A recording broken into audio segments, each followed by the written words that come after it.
Em nome de Jesus, que todos os dias em que você estiver aqui, que todos os dias em que você entrar por aquelas portas, que o teu coração se quebrante na presença do Senhor. Glória a Deus, amados. Nós servimos a um Deus que é santo. Diga: o meu Deus, diga bem alto, diga: o meu Deus é santo. E por que a gente precisa estar aqui na igreja? Por que a gente vem para a igreja? Por que a gente ouve a palavra? Por que a gente jejua? Por que a gente ora? Por que a gente precisa perseverar? Porque somente quando nós perseveramos em Deus, vamos nos santificando a cada dia. A igreja, ela faz parte do processo de santificação da sua vida. Você pode dizer glória a Deus aí? Amém, amados? A cada dia que você vem para a igreja, você ouve uma palavra, Deus fala com você, Deus ministra o teu coração. A cada dia que você vem para a igreja, você ouve um louvor que te toca, uma palavra que te quebra. E é nisso que nós vamos sendo aperfeiçoados dia após dia. E o maior segredo para que sejamos pessoas abençoadas, para que tenhamos uma vida de vitória com Deus, é nós não desistirmos deste processo. Tudo que o inimigo ele quer fazer é desanimar você. Tudo que o inimigo ele faz é para fazer você desacreditar de que você pode ser santo ao Senhor. Então todas as lutas e situações contrárias, todos os embaraços que vêm contra a tua vida, é no objetivo, é na intenção de fazer com que você não caminhe. Porque se você caminhar, você vai melhorar. Se você caminhar, você vai crescer. Se você caminhar, Deus ele vai trabalhar em você. E é tudo que Deus não quer. É tudo que o inimigo, melhor dizendo, não quer. Então, em nome de Jesus, levante a tua mão para o céu e diga assim: nada vai... Isso, mas diga com vontade, com determinação. Diga: nada vai me parar, nada vai me impedir de continuar, de caminhar na presença do Senhor. Então vamos aplaudir bem forte a Ele nesta noite. Isso, mas solta a tua voz e dá glória a Deus aí, amados. Aleluias. Deixa Deus aperfeiçoar você a cada dia. Cada palavra que você ouve, como a gente falou, cada louvor que você ouve, cada vez que você levanta a tua mão e adora, cada lágrima que você derrama na casa do Senhor, na presença do Senhor, é Deus trabalhando no teu coração, é Deus te quebrantando, é Deus te aperfeiçoando. E é dessa maneira que a gente vai para o céu. Pastor, quem é a pessoa que vai para o céu? É o homem perfeito? Quem é a pessoa que vai para o céu? É a mulher perfeita? Não, não existe perfeição em nós. O homem e a mulher que vai para o céu é o homem e a mulher que não desiste do processo de Deus na sua vida. O homem e a mulher que vai para o céu é aquele, é aquela que não desiste nunca desse processo de santificação diária que o Senhor nos dá, a oportunidade que o Senhor nos proporciona. Todos os dias o Senhor nos dá a oportunidade de sermos homens e mulheres melhores. E é aqui, buscando ao Senhor na casa dEle, que essa obra vai ser realizada na sua vida, amém? Vamos aplaudir mais uma vez bem forte ao Senhor. Eu quero pedir para você, já cumprimenta aí essa pessoa bonita que está do teu lado, já dá a paz do Senhor, já sai do teu lugar aí, já dá esse... Mas tem que dar um sorriso, vai dar um sorriso para gente. Tira essa carranca aí, dá um sorriso aí para Jesus, amém? Fala para essa pessoa: meu irmão, que bom ter você aqui nessa noite, glória a Deus. Cumprimenta essa pessoa da direita, da esquerda, essa pessoa que está atrás de você. Isso, glória a Deus. Ó, quão bom e quão suave é que os irmãos vivam em união. E é nessa união, ó Deus derramando a bênção. Enquanto você está cumprimentando e sorrindo, Deus está liberando bênção sobre a tua vida. Toma posse a bênção em nome de Jesus. Glória a Deus, aleluia, graças a Deus. Assim que você terminar de cumprimentar essa pessoa, você vai retornar para o teu lugar, amém? Deixa eu compartilhar uma coisa com você. Olha aqui para o pastor agora, preste atenção. Deixa eu compartilhar uma palavra para você. No Evangelho de Mateus, no capítulo de número 7, versículo de número 21, amém? Olha para cá, presta atenção aqui. No Evangelho de Mateus, no capítulo 7, no versículo 21, a palavra do Senhor diz o seguinte: Jesus ele vai dizer o seguinte: que nem todo aquele que diz Senhor, Senhor, herdará o reino dos céus, Então muitas pessoas elas acham que porque elas entregaram a vida para Jesus, por elas terem se batizado nas águas, participar da Santa Ceia e estar congregando numa igreja, a pessoa ela acha que simplesmente isso é o suficiente para ela ser salva. Mas Jesus ele vai dizer de maneira clara que nem todo aquele que diz Senhor, Senhor, herdará o reino dos céus. Mas aí ele vai concluir dizendo: mas aquele que faz a vontade de meu Pai que está nos céus. Então quem é aquele ou quem é aquela que vai herdar o reino dos céus? Não é aquele ou aquela que diz Senhor, Senhor. Não é aquela pessoa que vem aos cultos, que levanta a mão, que adora simplesmente, não.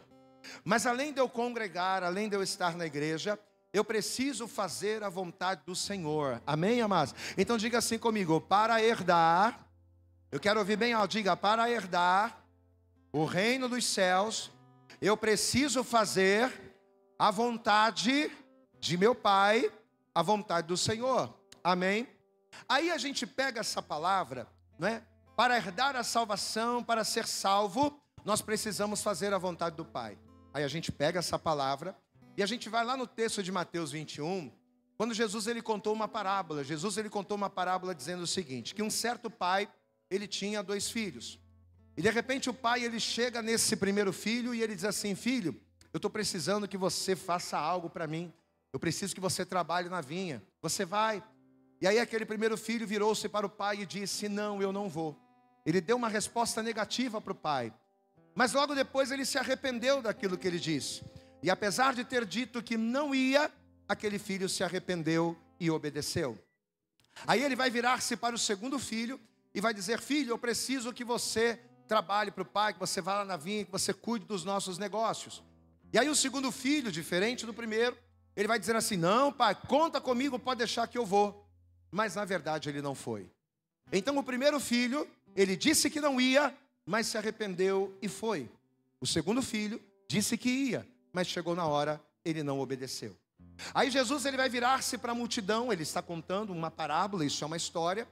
Jesus vai virar-se para a multidão e vai perguntar: qual dos 2 fez a vontade do Pai?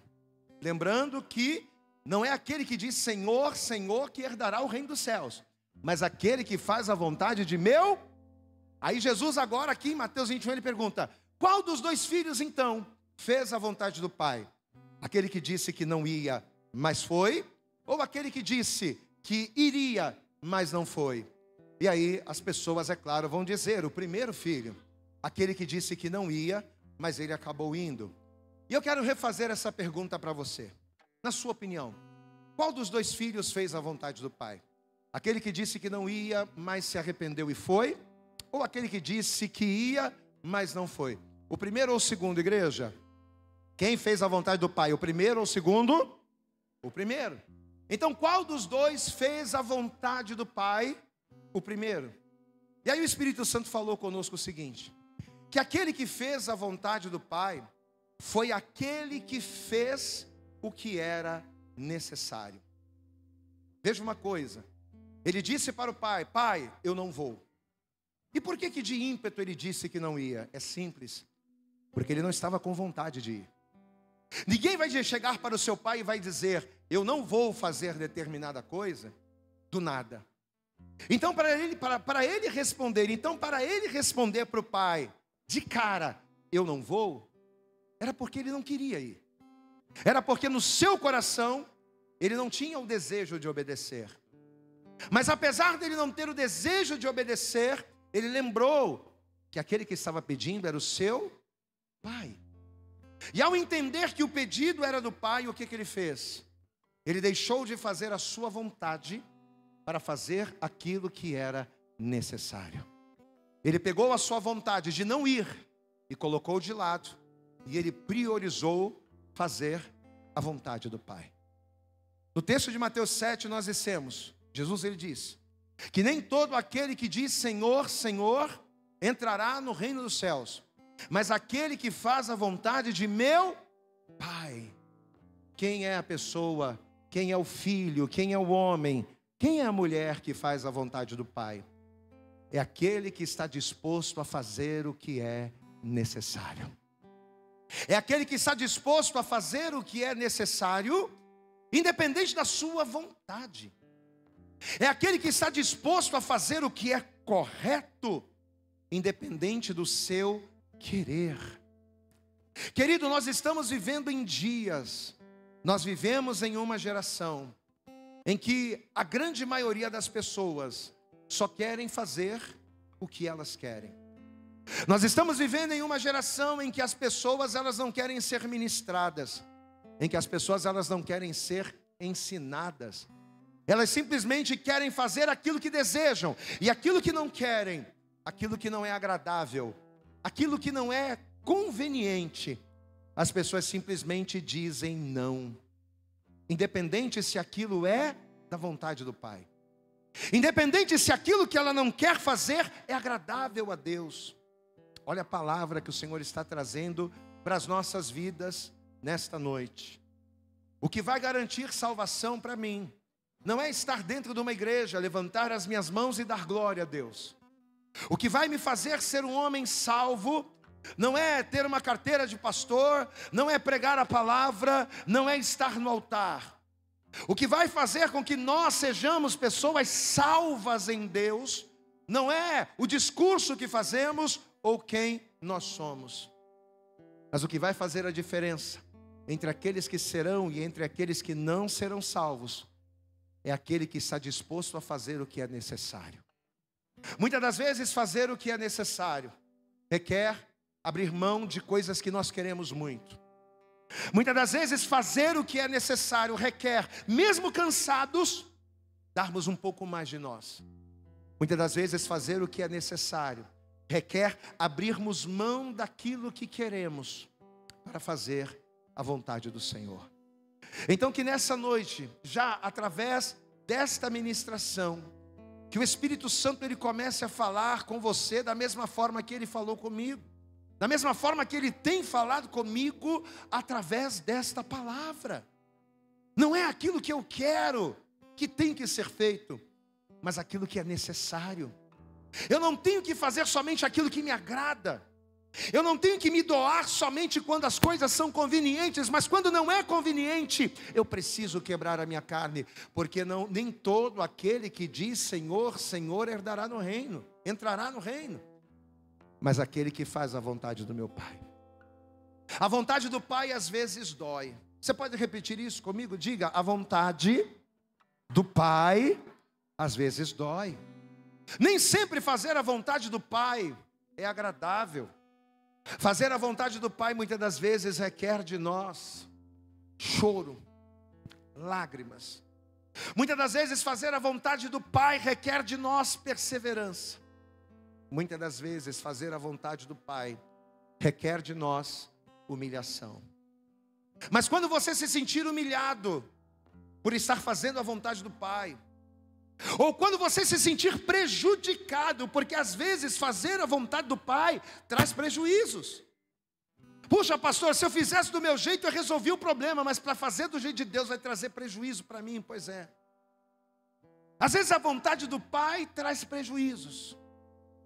Mas quando você estiver fazendo a vontade do Pai, no momento em que você estiver priorizando a vontade do Pai, e que você perceber que a vontade dEle está doendo, que a vontade dEle está te prejudicando, que a vontade dEle está te quebrando, lembre-se de uma coisa: que nem todo aquele que diz Senhor, Senhor entrará no reino dos céus, mas somente aqueles que fazem a vontade do meu Pai.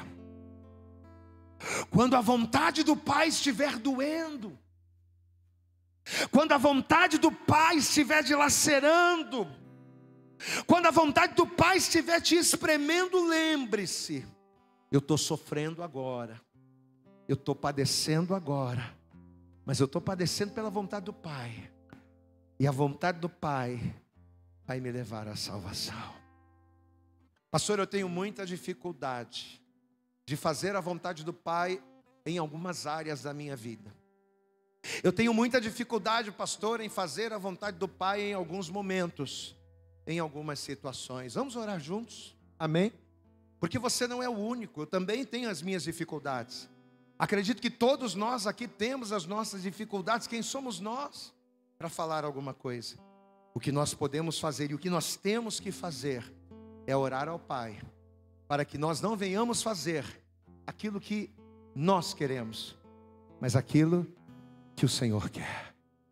Quando Jesus estava ali prestes a entregar, prestes a morrer, por um instante Jesus ele disse: Senhor, se possível for, passa de mim este, porque ele não queria beber aquele cálice. Por que Jesus disse isso, pastor? É muito simples, ele não queria beber. Ele sabia que ia doer, ele sabia que ia machucar, ele sabia que ia custar. Mas ao mesmo tempo em que ele disse: passa de mim este cálice, como bom filho, que não faz aquilo que quer, mas que faz aquilo que é necessário, ele vai se lembrar da promessa e ele vai dizer: mas que não seja como eu quero, mas que seja como tu queres. Vamos orar ao Senhor nesta noite? Você pode levantar a sua mão aí para o céu, você pode fechar os teus olhos, e você pode orar comigo dizendo assim: Senhor meu Deus. Mas diga bem alto, diga: Senhor meu Deus e Senhor meu Pai, nesta noite eu estou aqui, Senhor, no lugar chamado casa de oração. E cada vez que eu venho a este lugar, eu venho para aprender, eu venho para ser lapidado, a fim de ser alguém agradável a Ti, a fim de ser alguém santo ao Senhor. E nesta noite eu quero colocar diante do Senhor todas as minhas dificuldades, principalmente em fazer a vontade do Pai, sendo que ela é a única forma de eu herdar o reino dos céus. Por isso, Senhor, eu entrego a Ti o meu coração, eu entrego a Ti os meus pensamentos, eu entrego a Ti todo o meu ser, e eu te peço que não viva eu, mas que o Senhor viva em mim, que eu aprenda a fazer não o que eu quero, não o que eu penso, mas que eu faça a Tua vontade todos os dias da minha vida, em nome de Jesus. Meu querido, faça você aí a tua oração, começa a colocar diante do Senhor aquilo que você tem dificuldade, começa a colocar diante do Senhor a obediência que você muitas das vezes tem dificuldade de ter, começa a colocar diante do Senhor aquilo que para você é tão difícil deixar de fazer, mas que ao deixar de fazer você vai estar agradando ao Pai. Começa a colocar diante do Senhor as tuas limitações, porque o Senhor é poderoso para nos capacitar e mudar a nossa história. Ah, Senhor, nosso Deus e Pai Todo-Poderoso, Pai querido, o Senhor não nos daria essa ministração, o Senhor não colocaria esta palavra nos nossos lábios, se não houvessem aqui pessoas que precisassem ouvir desta palavra, a começar por mim, Senhor.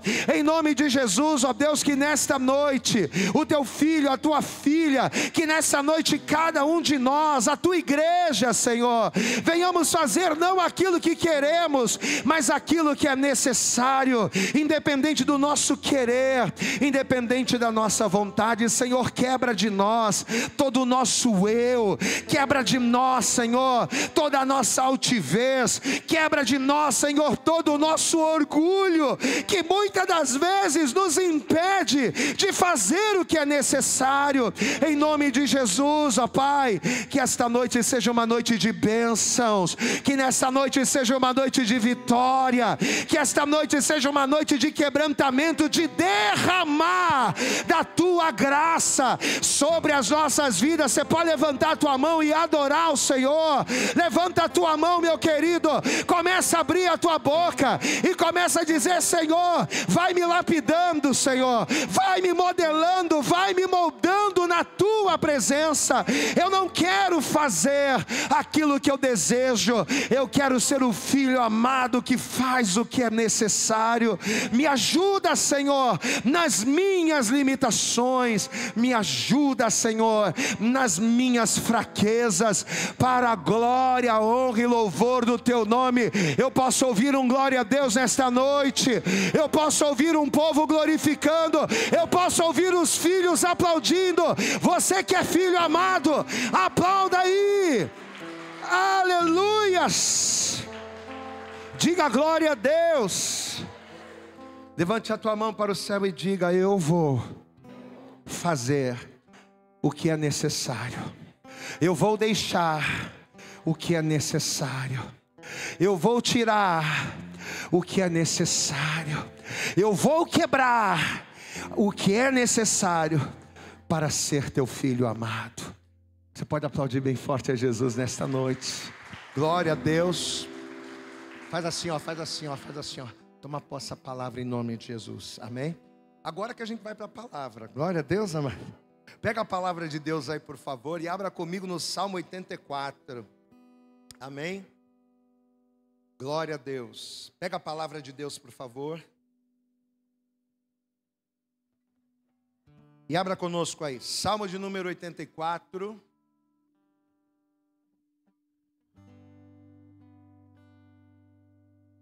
Foi só uma prévia, só uma preparação para nós. Salmo de número 84, assim que você encontrar, vira para essa pessoa que está do teu lado e fala para ela assim: fica ligado. Dá uma cutucadazinha assim de leve, com um sorrisinho no canto da boca, e fala assim, ó, fica ligado. Amém? Pode sentar no teu lugar, toma o teu assento aí, por favor. Salmo de número 84. Vamos ler o que está escrito aqui no versículo de número 5. Se você encontrou, dê um glória a Deus bonito aí para Jesus. Salmo 84, versículo 5, diz assim a palavra de Deus: bem-aventurado o homem cuja força está em ti, em cujo coração estão os caminhos aplanados, que passando pelo vale de Baca, faz deste vale uma fonte, a chuva também enche os tanques. Diga glória a Deus. Então nós vamos hoje estar falando, nós hoje vamos estar aprendendo acerca de um personagem em que tem toda a sua história resumida nesses versículos aqui. Um homem de quem a Bíblia não dá muitos detalhes, um homem de quem a Bíblia não nos dá muitas qualidades nem defeitos.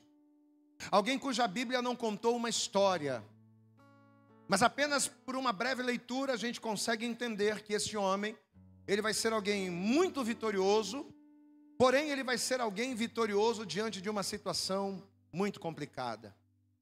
Ele vai ter sucesso, ele vai ser alguém que vai ter vitórias, mas esse sucesso e essa vitória que este homem vai conseguir, vai ser a custo de muito esforço, de muito sacrifício. Nada diferente daquilo que nós vivemos hoje. Quem aqui reconhece que a sua vida não é fácil? Levante a mão. Quem aqui reconhece que a sua vida é difícil? Dá glória a Deus aí. Então já profetizo que você vai vencer em nome de Jesus. Mas eu quero ler mais uma vez. Estamos no Salmo 84, versículo 5. Bem-aventurado o homem cuja força está em ti, em cujo coração estão os caminhos aplanados, que passando pelo vale de Baca, faz dele uma fonte, a chuva também enche os seus tanques. Veja só o detalhe dessa frase, que passando pelo vale de Baca. Eu gostaria que você repetisse essa frase comigo, diga passando, diga bem alto isso, diga passando pelo vale de Baca. Mais uma vez para você fixar, diga passando pelo vale de Baca. Estenda a tua mão aqui para frente, abençoa a minha vida, para que Deus venha me usar para abençoar você, para que Deus ele venha usar a minha boca, para que Deus ele venha usar a minha mente, para que Ele venha falar a palavra que você precisa nessa noite. Estenda a mão assim, fecha os olhos e comece a orar. Senhor, nosso Deus e Pai Todo-Poderoso, nós não temos dúvida já no momento do louvor que a Tua presença é real neste lugar. Não temos dúvidas de que o Senhor está se manifestando, de que o Senhor está falando, de que o Senhor está trazendo direção para as nossas vidas. Então, em nome de Jesus, ó Deus, aumenta mais, fala mais, Senhor, fala mais profundo conosco através da Tua palavra.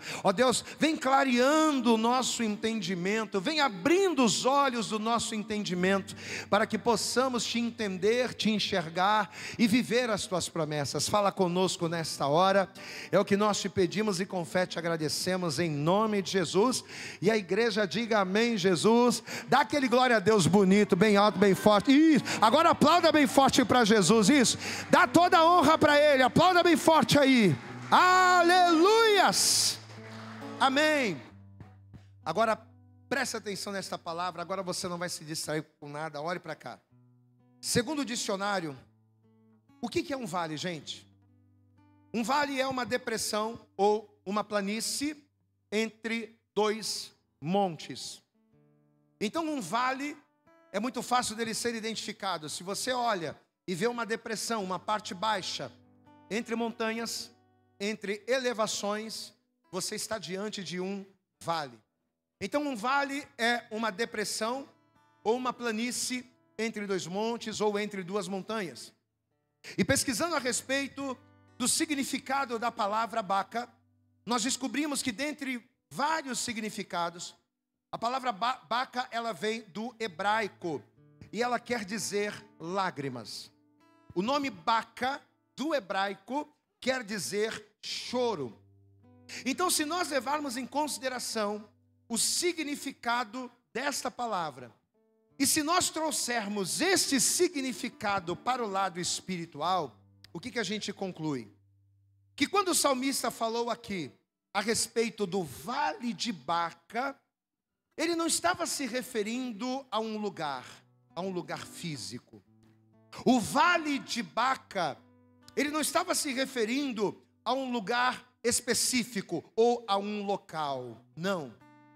Mas ao falar acerca do vale de Baca, ele estava se referindo a situações que trazem lágrimas, situações que geram choro, situações que trazem tristeza. Então o vale de Baca, mais do que um local físico, mais do que um lugar natural, o vale de Baca representa todas as situações que nos apequena, porque um vale é uma depressão, um vale é algo baixo. Então todas as situações que nos diminuem, todas as situações que nos apequenam, que nos abatem e que trazem tristezas e choro e lágrimas para nós, elas podem ser facilmente resumidas espiritualmente falando como sendo um vale de Baca. Só que apesar desse texto se referir ao vale de Baca, o foco principal daquilo que o Espírito Santo nos entregou não é nem propriamente o vale em si, mas o que Deus ministrou ao nosso coração é acerca daquilo que tem o poder de transformar o nosso vale. O que tem o poder de pegar algo pequeno e fazê-lo crescer? O que é que tem o poder de pegar algo abatido e fazer com que esse algo seja transformado? Então aquilo que o Espírito Santo começou a nos ministrar é acerca daquilo que tem o poder de mudar a nossa condição. Pastor, eu estou passando por um vale de Baca. Eu estou enfrentando na minha vida financeira, na minha vida profissional, na minha vida familiar, eu estou passando por esse vale, um vale de lágrimas, situações que trazem tristeza, que trazem desespero, que trazem medo, situações que trazem choro. Mas o que é que tem o poder de mudar isso? É isso que a gente vai entender. Você vê que o versículo 5 ele diz aqui: bem-aventurado. Eu gostaria até que você lesse comigo esse texto. Estamos no Salmo 84, versículo 5. Diga assim comigo: bem-aventurado o homem cuja força está em ti, em cujo coração estão os caminhos aplanados. Glória a Deus. Então, segundo esse texto, presta atenção, ainda que uma pessoa esteja no vale de Baca, na vida financeira, na vida profissional, na vida familiar, na vida sentimental, na vida conjugal ou na vida espiritual, ainda que uma pessoa esteja nesse vale, mas se esta pessoa fizer do Senhor a sua força, se esta pessoa fizer do Senhor a sua fortaleza, o que o salmista está garantindo? Que fazer do Senhor a minha força tem o poder de transformar o meu vale de lágrimas. Então aquilo que é lágrima na minha vida, aquilo que é choro, que é tristeza, que é pesar, uma vez que eu tenho a minha confiança no Senhor, esta confiança no Senhor tem o poder de mudar, de transformar as lágrimas em fonte de águas. Glória a Deus, amados. Ou seja, o salmista ele está dizendo que o Senhor é aquele que transforma a dor, porque lágrimas representam dor. Ele está dizendo, a minha confiança no Senhor, ela tem o poder de transformar a dor em remédio. O salmista está dizendo que o Senhor, a minha confiança no Senhor, tem o poder de transformar o meu deserto em manancial. Ou seja, aquilo que hoje me fere, aquilo que hoje me mata, aquilo que hoje me gera dor e tristeza, a minha confiança no Senhor tem o poder de transformar aquilo que me gera dor na fonte da minha alegria. Eu posso ouvir um glória a Deus aí? Então olha que coisa tremenda. Pastor, o meu trabalho me causa dor, eu sou envergonhado, eu sou desprezado lá. Quando eu vou para o meu trabalho, a impressão que eu tenho é que eu estou indo para um vale de Baca. Pastor, a minha família, a minha casa me gera dor, o meu casamento gera dor. Quando eu chego em casa, o meu coração se aperta e sangra. Mas olha o que o salmista está dizendo, que uma vez que eu confio e que eu coloco a minha confiança no Senhor, a minha confiança no Senhor, ela tem o poder de transformar aquilo que me fere em algo que me cura. Ela tem o poder de transformar as lágrimas de tristeza em águas que me saciam. O Senhor tem o poder de mudar as situações. Amém, amados? O Senhor, Ele é poderoso para mudar a nossa história. Olha o que o salmista Davi, deixa marcado o Salmo 82, mas se você voltar um pouquinho, no Salmo de número 30, olha o que o salmista Davi vai dizer aqui, Salmo de número 30, no versículo de número 10, vamos ler aqui o versículo 10, Salmo de número 30, versículo 10 diz assim, ouve, Senhor, e tem piedade de mim, Senhor, seja o meu auxílio. Olha o versículo 11, recebe essa palavra, tornaste o meu pranto em folguedo, desataste o meu pano de saco, ou seja, a minha condição de humilhação, desataste o meu pano de saco e me cingistes de alegria, para que a minha glória a ti cante louvores e não se cale. Senhor meu Deus, eu te louvarei para sempre. Você pode aplaudir bem forte ao Senhor aí, meu querido. Deus é aquele que transforma. Aleluias, queridos, e já aqui Deus ele começa a falar poderosamente com cada um de nós nessa noite, porque talvez você está aqui ouvindo essa palavra, e quando você olha panoramicamente para as áreas da tua vida, ao invés de você enxergar um horizonte pleno, pastor, quando eu olho para a minha vida financeira, quando eu olho para a minha vida familiar, ao invés de eu enxergar um horizonte pleno, talvez você tenha enxergado o quê? Montanhas de problemas. Quando você olha para a tua vida financeira, são montanhas de problemas e dívidas que têm trazido brigas, que têm trazido contendas, que têm trazido choro, que têm formado um vale de Baca dentro da sua casa. Talvez você está aqui, meu querido, e quando você olha para a tua vida, ao invés de você ver um caminho plano, um caminho reto, um horizonte aberto, talvez o que está na tua frente seja uma montanha, uma pilha de situações que só te fazem desacreditar de um futuro promissor. Só que nessa noite, o mesmo Deus do salmista, através desta palavra, Ele está falando comigo, Ele está falando com você. Amém, amados? E Ele está dizendo, sabe o que? Confia em mim. Para de confiar na tua força. Para de acreditar naquilo que as pessoas estão dizendo. Para de acreditar naquilo que os teus olhos estão vendo. E confia em mim. Espera em mim. Sabe por quê? Porque ainda que as montanhas sejam altas, quando você confia em mim, eu te dou asas e você voa por cima das montanhas. E você vê a minha glória resplandecendo na tua vida. Aplauda bem forte ao Senhor. Se diante de você tem uma montanha, Deus te dá asas para subir. Aleluias! Deus é poderoso para fazer com que a gente ultrapasse as montanhas. Eu posso ouvir um glória a Deus aí, amados?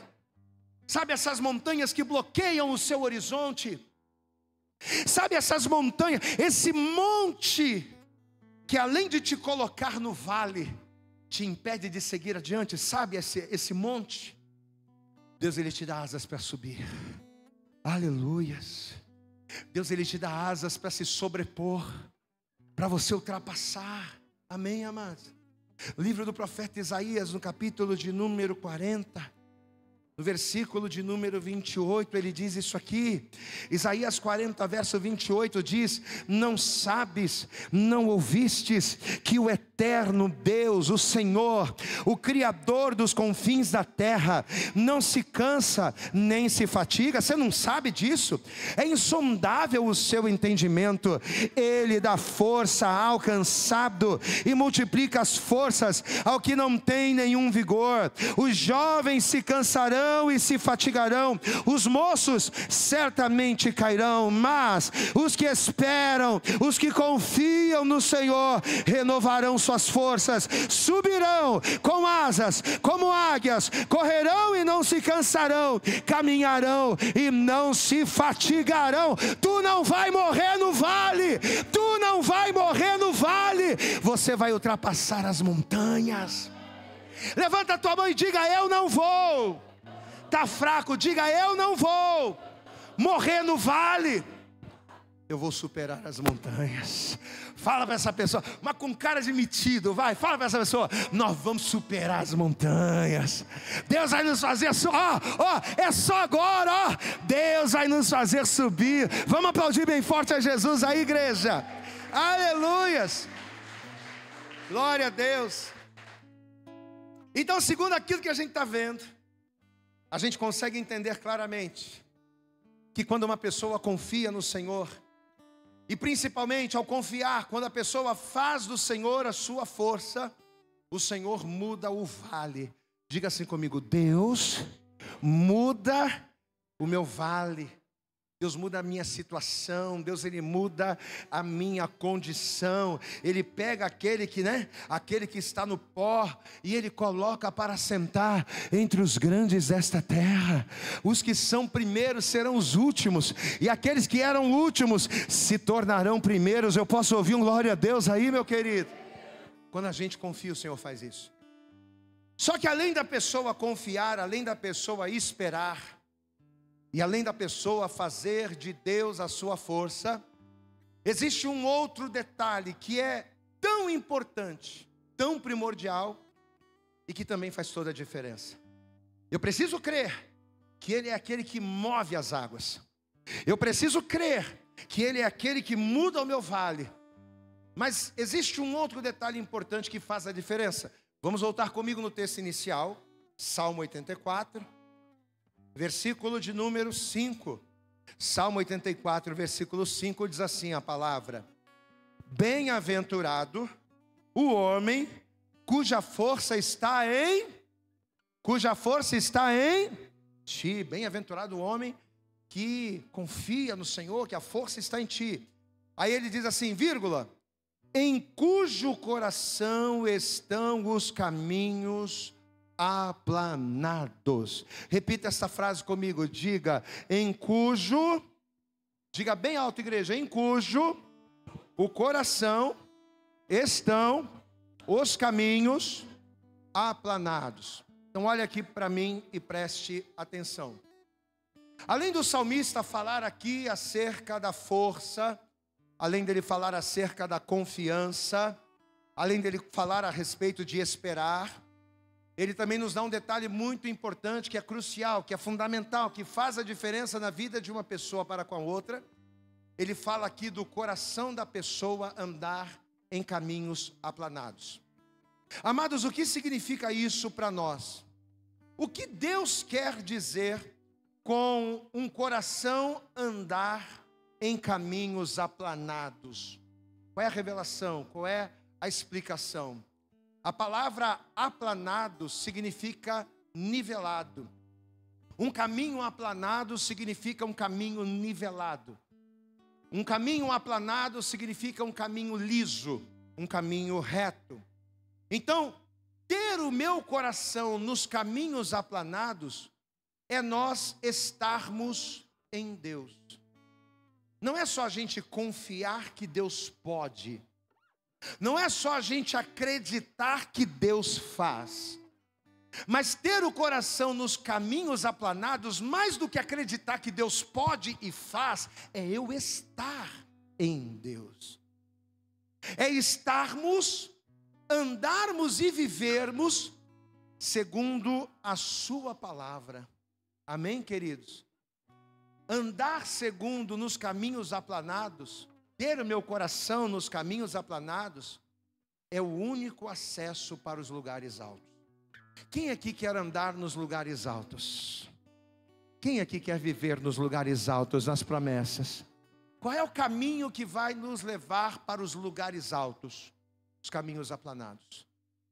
Para eu chegar nos lugares altos, nas promessas altas, além da minha compreensão, para que eu venha viver a boa, perfeita e agradável vontade que os meus olhos não veem, para eu viver isso, o meu coração precisa estar nos caminhos aplanados. Caminhos aplanados é o acesso para os lugares altos. Só que tem um detalhe. No livro de Oséias, no capítulo 14, no versículo 9, a Bíblia diz assim, uma pergunta: quem é sábio para que entenda essas coisas? Quem é prudente que as saiba?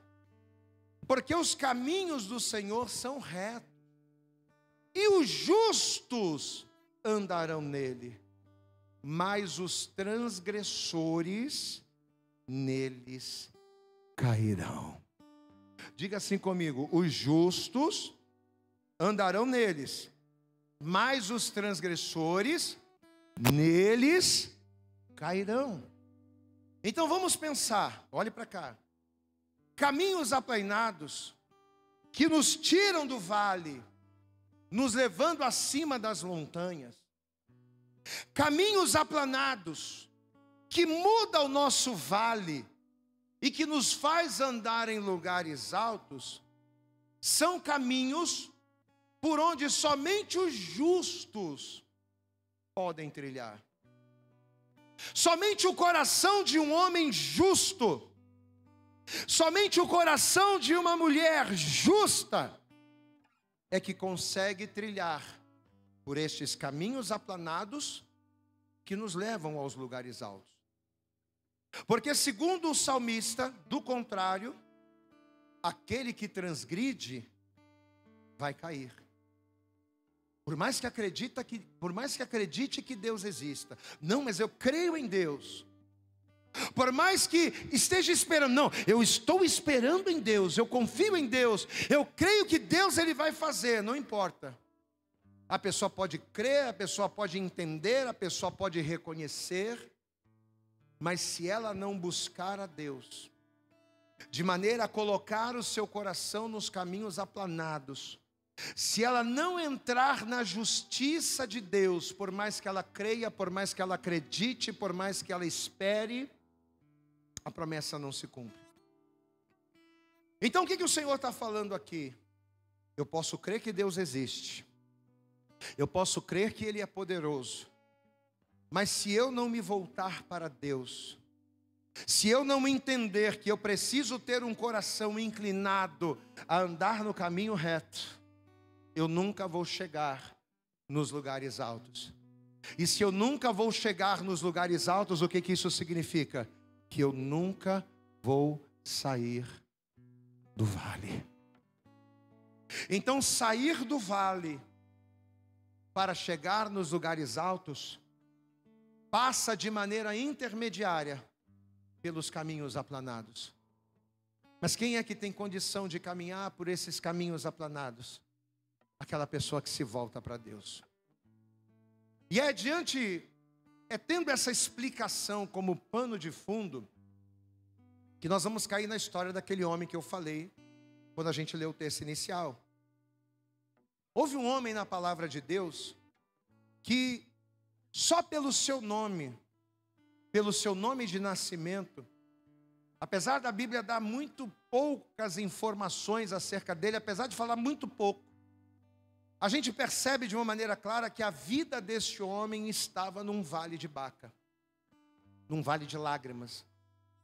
Só da gente olhar, a gente percebe que a vida desse homem foi um sofrimento. As coisas não foram fáceis para ele. Olha aqui, se você reclama que a tua vida é difícil, se você reclama que tudo para você é complicado, se você reclama que a luta em cima de luta, pastor, para conseguir, eu vejo o ímpio conseguindo coisas grandes com uma facilidade tremenda, fazendo um monte de coisa errada, falcatrua. Eu, para conseguir uma coisa simples, é uma luta, é uma dificuldade. Para eu conseguir uma vitóriazinha, pastor, eu sofro muito. Pois é, se você está reclamando da sua vida, você não imagina esse homem de quem a gente vai falar aqui. A vida dele não foi fácil, mas um detalhe vai fazer toda a diferença. Esse homem, ele vai tomar uma atitude. Esse homem, ele vai fazer uma escolha. Uma escolha que vai fazer toda a diferença. E que vai mudar a sua história. E que nessa noite você também vai ter a oportunidade de fazer. Amém? Posso ouvir um glória a Deus aqui? Você também vai ter a oportunidade de tomar a mesma atitude que ele tomou. Se você observar os 9 primeiros capítulos do primeiro livro de Crônicas, pega os 9 primeiros capítulos, você vai perceber que eles se resumem basicamente à genealogia de Israel, desde Adão até o povo que retornou do cativeiro. Se você pegar o capítulo 1, capítulo 2 até o capítulo 9, é só genealogia. Só que quando o escritor, falando ali acerca dos descendentes de Judá, quando ele chega no nome Jabes, quando ele chega nesse nome, ele não se limita só em citar o nome de Jabes, mas ele vai acrescentar 2 comentários muito importantes acerca desse homem. Você não vai achar mais nada sobre ele na Bíblia, você só vai achar aqui, nesses comentários. Vamos lá ver comigo? 1 Crônicas capítulo 4. Vamos ver aqui. Primeiro livro das Crônicas, capítulo 4. Vamos ver a partir do versículo 6. 1 Crônicas capítulo 4, versículo de número 6. E esse texto que a gente vai ler agora é para você, mamãe. Se tem alguma mamãe aqui grávida e que está com ideia de colocar o nome no filho, tem vários nomes aqui interessantes que a gente vai ler agora. Amém?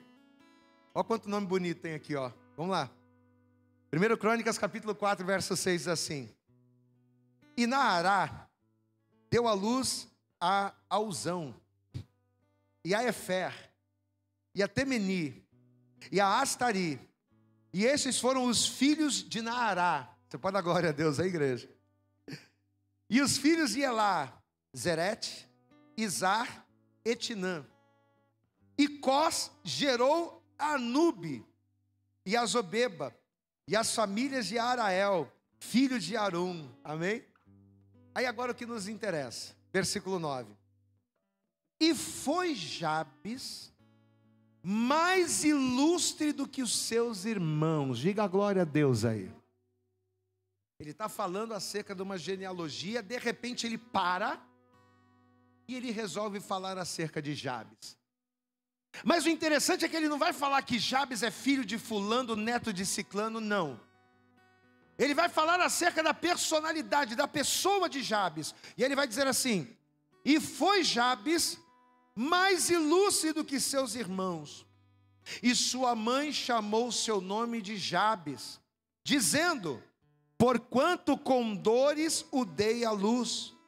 Porque Jabes invocou o Deus de Israel, diga glória a Deus, dizendo: se me abençoares, se abençoares os meus termos, ele está dizendo aqui, se abençoares os meus termos, se me abençoares e os meus termos ampliares, e a tua mão for comigo, e fizeres que do mal não seja afligido, e Deus lhe concedeu o que lhe tinha pedido. Glória a Deus, amados. Então olhe para cá, presta atenção. Primeiro comentário acerca de Jabes é que Jabes ele era alguém descendente da tribo de Judá. Diga assim comigo: Jabes pertencia à tribo de Judá. Mas olha o que a palavra está dizendo: de todos os homens da sua tribo, ele foi o mais ilustre. Posso ouvir um glória a Deus aí? Ele foi o mais ilustre. Você sabe o que significa a palavra ilustre? Aquele que se distingue por qualidades dignas de louvor. Então, um camarada ilustre é um camarada que se destaca. Todos fazem, mas quando ele faz é diferente. Todos conquistam, mas quando ele conquista é de maneira abundante. Todos realizam, mas aquilo que ele realiza é diferente de todos os outros. Ele é uma pessoa ilustre, ele é uma pessoa célebre, ele é um homem notável. Então a Bíblia está dizendo que Jabes ele não foi qualquer um. De todos da tribo de Judá, ele foi o mais ilustre. Então, apesar da Bíblia não falar muito acerca desse personagem, as poucas palavras sobre ele mostram que ele foi um homem diferenciado. Diga comigo: Jabes foi alguém diferenciado. Sabe aquele camarada acima da média? Foi Jabes. Só que olha o detalhe. Ele foi diferenciado, ele foi acima da média num vale de Baca, num vale de dor, num vale de sofrimento. E a maior prova disso é o próprio nome dele.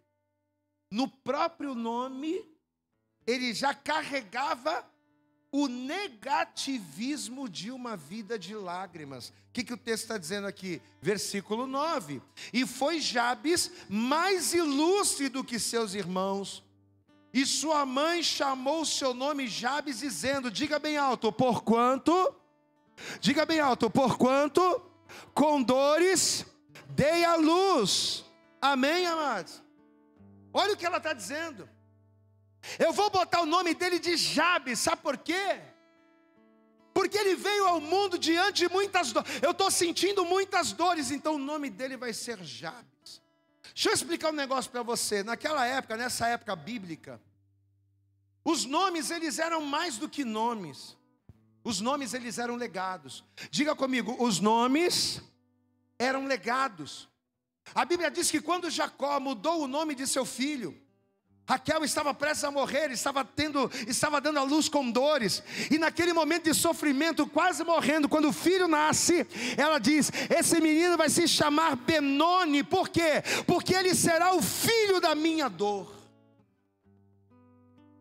Eu vou colocar o nome dele de Benoni, porque ele será o filho da minha aflição. Quando Jacó ouviu aquilo, ele disse, não, eu não vou deixar isso não. Ele não se chamará Benoni, ele se chamará Benjamim. Em vez de ser filho da dor, ele vai ser o filho da minha destra. Diga glória a Deus. Você pode aplaudir bem forte ao Senhor aí? Filho da minha dor, não, filho da minha mão direita. Ou seja, Benjamim estava prestes a receber um legado de dor, por parte da sua mãe. Mas quando Jacó viu aquilo, ele disse: não, você vai ser o filho da minha mão direita, filho da minha destra. E você sabe que a direita, e não estou falando de política, glória a Deus, amados, mas na Bíblia, direita, ô Senhor, direita tem a ver com os escolhidos, diga glória a Deus, né? Quando Jesus contou a parábola, o que ele disse? Que as ovelhas eu vou separar à minha direita, e aos bodes à minha esquerda. Você pode dar glória a Deus aí, amado? É forte, né? Não tem cunho político, tá?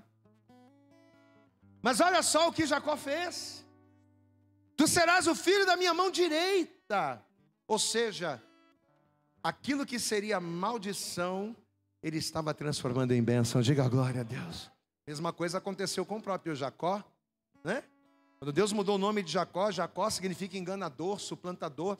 E ele vai tirar, não, tu não se chamarás mais Jacó, tu se chamarás. E você não vai levar esse nome para toda a vida, não, porque agora você lutou com Deus. Então teu nome agora vai ser Israel, aquele que luta com Deus, aquele em que Deus prevalece. Amém, amados?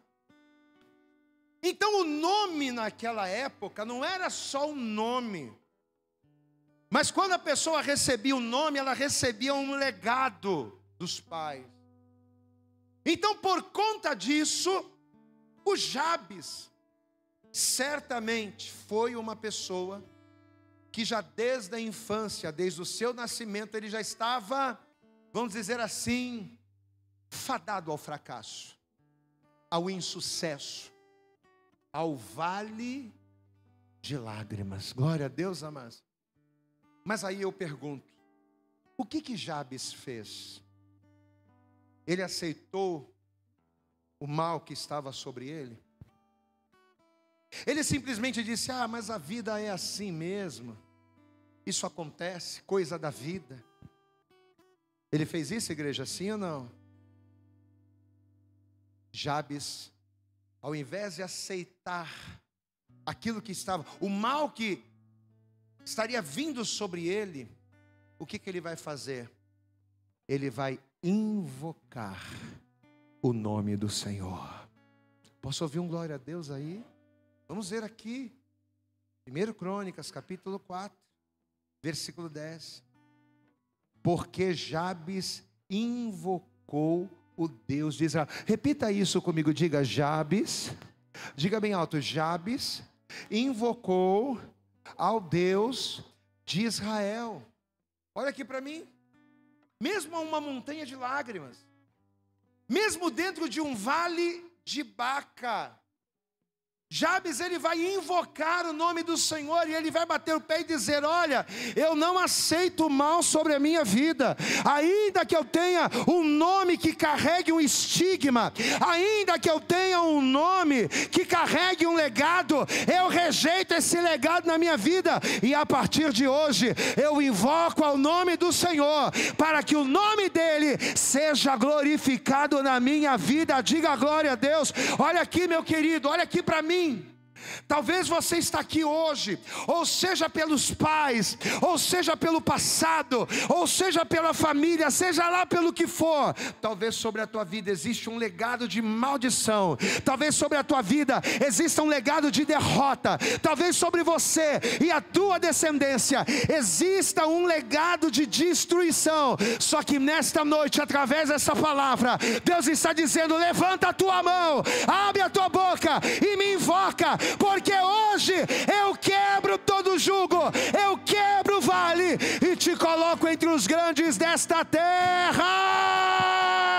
Aplauda bem forte ao Senhor. Deus é aquele que abate. Diga glória a Deus. Você sabe o que significa a palavra invocar? Invocar significa buscar. Invocar significa implorar.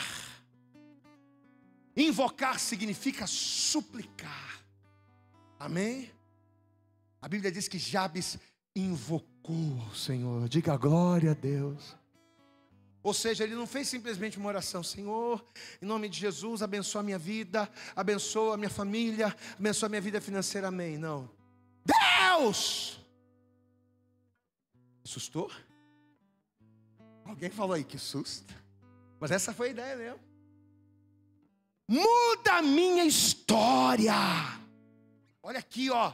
Sangue nos olhos. Muda a minha história. Eu não aceito o meu casamento. Por mais que tenha havido uma palavra, por mais que tenha havido macumbaria, por mais que tenha havido mal, eu não aceito. Eu não aceito sobre a vida do meu filho, da minha filha. Eu não aceito sobre a minha casa. Eu não aceito sobre o meu casamento. Deus, eu te invoco nessa noite, para que através do sangue de Jesus, todo o mal seja quebrado, e o teu nome seja glorificado. Quem está comigo, levanta a mão e glorifica. Aleluias. Talvez você está aqui hoje, meu querido, ouvindo essa mensagem, e talvez assim como Jabes, ao nascer, talvez você não foi favorecido com uma boa casa. Pastor, eu não tive uma vida legal não. Talvez você não foi favorecido com uma boa casa. Talvez você não teve uma condição de vida adequada. Você cresceu de qualquer jeito, você cresceu de qualquer maneira. E justamente por conta de todo um legado, talvez o inimigo ele quer fazer você pensar que por tudo que você passou, você não merece viver o melhor, você não merece ter os melhores lugares, você não merece, que o teu lugar é no vale de lágrimas. Você, com a vida que você teve, com a história que você tem, o teu lugar é na lama. Talvez o inimigo tenha falado isso, mas nessa noite o Senhor está dizendo: não, levanta a tua cabeça, clama a mim, coloca o teu coração nos caminhos aplainados, porque hoje eu quebro toda a maldição na tua vida. Você vai andar pelos lugares altos, para que o meu nome seja glorificado. Te fazer andar pelos lugares altos vai glorificar o nome do Senhor na sua vida. Amém, amados? Mas a questão é, Jabes invocou, Jabes creu, Jabes confiou.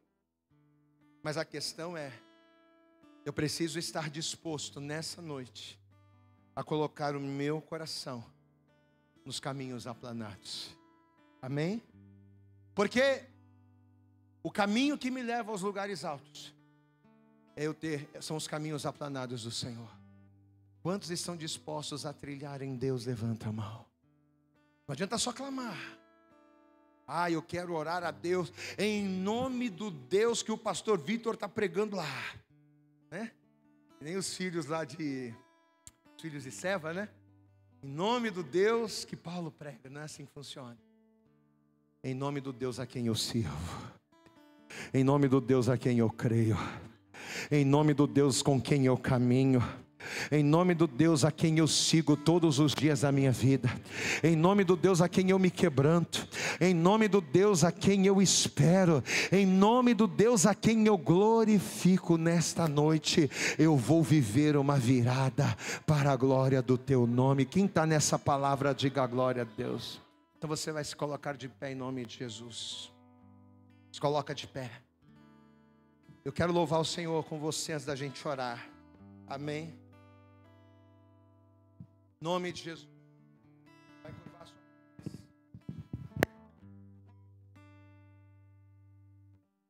Aleluia. Você vai curvar a sua cabeça aí no seu lugar. Pega o palco. Quantos aqui creem que o Senhor Jesus ele é poderoso para fazer o impossível na sua vida? Diga a glória a Deus. Feche os seus olhos. Eu não sabia até hoje. Eu não sabia. Eu sempre gosto muito de louvar, né? Quando o Senhor nos dá uma ministração. E eu não sabia até hoje, até o momento em que nós chegamos aqui, qual louvor que nós iríamos louvar. E eu nunca louvei esse louvor assim, até porque é um louvor de mulher, né?